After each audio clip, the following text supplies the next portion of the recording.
안녕하세요. 오늘 저희는 3대가 하나 되는 조부모의 사명 이 주제를 다룬 글과 또 관련 강의록을 좀 살펴보려고 합니다. 여기 핵심 메시지가 아주 강력해요. 3대가 하나면 영원히 하나다 라는 건데요. 네, 그 문구가 참 인상 깊죠. 이게 그냥 뭐랄까 좋은 말이 아니고요. 아브라함, 이삭, 야곱 이렇게 세대로 믿음이 이어지면서 하나님의 약속이 더 단단해진 것처럼 세대를 통해서 신앙이랑 지혜가 쭉 이어질 때 그 가정이 얼마나 굳건해질 수 있는지 그런 깊은 뜻이 있는 것 같아요. 맞습니다. 단순한 비전 제시가 아니라 실제적인 힘을 이야기하는 거죠. 그래서 오늘 이 자료들을 보면서요. 이 빠르게 변화하는 세상에서 조부모의 역할이 어떻게 좀 새롭게 주목받고 있는지 또 왜 그 역할이 예전보다 더 중요해졌는지 이걸 좀 깊이 파헤쳐보려고 합니다. 특히 가정에서 영적인 또 정서적인 어떤 기둥으로서 어떤 사명이 있을까 이런 부분들을요. 이 시간을 통해서 아마 각자에게 와닿는 그런 통찰이 있지 않을까 기대해봅니다. 네, 저도 기대됩니다. 자료를 보니까요. 요즘 핵가족도 많고 또 맞벌이도 늘었잖아요. 네네. 그래서 손주를 직접 돌보는 조부모님들, 그러니까 양육 조부모라고 하죠. 그 역할이 점점 커지고 있다고 하더라고요. 아, 맞아요. 주변에서도 정말 많이 볼 수 있죠. 심지어는 저출산 문제 해결에도 이 조부모 역할이 중요하다 이런 이야기까지 나오고 또 조부모님들 특유의 그 평온함 있잖아요. 그렇죠. 그 여유로움 같은 거요. 네, 그게 아이들 정서에 참 좋다. 뭐 이런 분석도 흥미로웠어요. 근데 자료는 여기서 그치지 않는 것 같더라고요. 더 깊은 이야기가 있죠. 네, 그게 아주 중요한 지점입니다. 물론 그런 사회적 변화, 돌봄 역할의 변화도 중요하지만요. 이 자료들이 정말 강조하는 건 조부모가 그냥 은퇴한 부모 이 정도가 아니라는 거예요. 아, 은퇴한 부모가 아니다. 네, 그보다는 가정의 영적인 기둥으로서 훨씬 더 큰 어떤 책임 그리고 특권을 가진 존재라는 거죠. 특히 요즘처럼 신앙의 뿌리가 좀 약해지기 쉬운 시대에는 이 역할이 더 중요해진다고 보고요. 아까 말씀하신 3대가 하나면 영원히 하나다. 이 비전이 바로 이 세대 간의 깊은 영적 연결을 말하는 겁니다. 아, 영적인 기둥, 영적 연결. 굉장히 의미심장하네요. 그럼 자료에서 구체적으로 이야기하는 조부모의 핵심 사명, 그건 뭔가요? 한 3가지 정도로 요약되던데요. 첫 번째가 신앙의 전수자 역할. 그 디모데 외할머니 로이스처럼요. 네, 맞습니다. 삶을 통해서 경험한 하나님, 그 살아있는 신앙을 다음 세대에 전하는 거죠. 그냥 교리만 딱 전달하는 게 아니고요. 그렇죠. 그게 핵심이에요. 딱딱한 교리 전달이 아니라 정말 내 삶의 이야기, 간증을 나누는 거예요.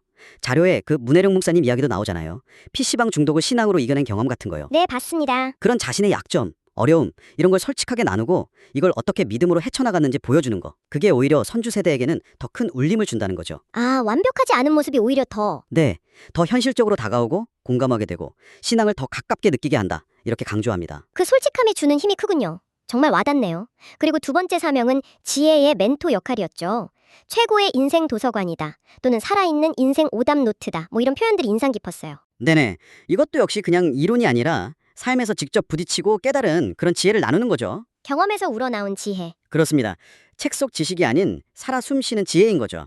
그리고 마지막 세 번째는 중보기도자의 사명입니다. 아, 기도. 네, 자료를 보면 손자녀를 위한 기도가 조부모가 줄 수 있는 가장 강력하면서도 보이지 않는 선물이래요.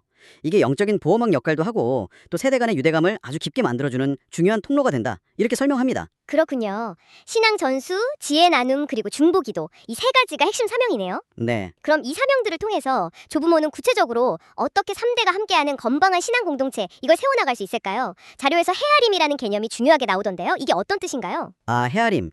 이게 단순히 지식적으로 아는 걸 넘어서는 거예요. 하나님의 말씀을 정말 깊이 깨닫고 그 뜻대로 살아가려는 어떤 태도 그리고 실천을 의미하는 거죠. 태도와 실천이군요. 네, 그래서 조부모가 먼저 이 헤아림의 본을 삶으로 보여주는 게 중요하다. 이렇게 자료는 말합니다. 구체적으로는 뭐 부모 세대, 그러니까 자녀 세대와 잘 소통해서 일관된 신앙교육 방향을 잡고 또 가정 예배나 뭐 성경 읽기 같은 시간들을 자연스럽게 좀 이끌면서 가정의 영적인 분위기를 만들어가는 거죠. 아, 영적 리더 역할 같은 거네요. 그렇죠. 그런 역할을 하는 겁니다. 그래서 자료에서는 이렇게 세워진 신앙 공동체가 때로는 혈연 공동체보다 더 강한 힘을 가질 수 있다. 그리고 이게 다음 세대 교회를 살리는 중요한 비법이 될 수도 있다. 이렇게까지 강조하더라고요. 와, 혈연보다 강한 신앙 공동체라. 정말 중요하네요. 오늘 쭉 이야기를 나눠보니 조부모의 역할이라는 게 정말 우리가 흔히 생각하는 손주 돌봄 그 이상이네요. 네, 훨씬 깊죠. 가정의 영적인 뿌리를 단단히 내리고 다음 세대에게 뭐 용돈이나 맛있는 음식을 넘어서서 정말 살아있는 신앙과 지혜라는 가장 귀한 유산을 물려주는 거네요. 맞습니다. 영혼을 위한 최고의 선물이라고 할 수 있겠어요? 네, 정확합니다. 그래서 자료에서는 조부모님들을 축복의 통로라고도 하고 믿음의 영웅들이라고도 묘사해요. 그분들의 헌신, 또 기도가 3대가 하나 되어서 영원한 복을 누리는 그 길을 여는 거라고 강조하고요. 축복의 통로, 믿음의 영웅들. 멋진 표현이네요. 그렇죠. 마지막으로 청취자분들께 이런 질문을 한번 던져보고 싶습니다. 자료 중에 나는 25명의 할아버지 목사를 꿈꾼다. 이런 한 조부모님의 소망이 나와요. 아, 네, 인상 깊었어요. 이게 단순히 뭐 손주들이 다 목회자가 됐으면 좋겠다 이런 직업적인 바람이라기보다는 다음 세대가 각자의 자리에서 정말 믿음의 리더로 단단하게 서기를 바라는 그런 간절함의 표현일 거라고 생각합니다.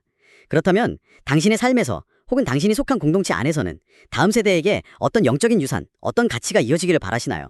한번 좀 깊이 생각해 볼 만한 질문인 것 같습니다.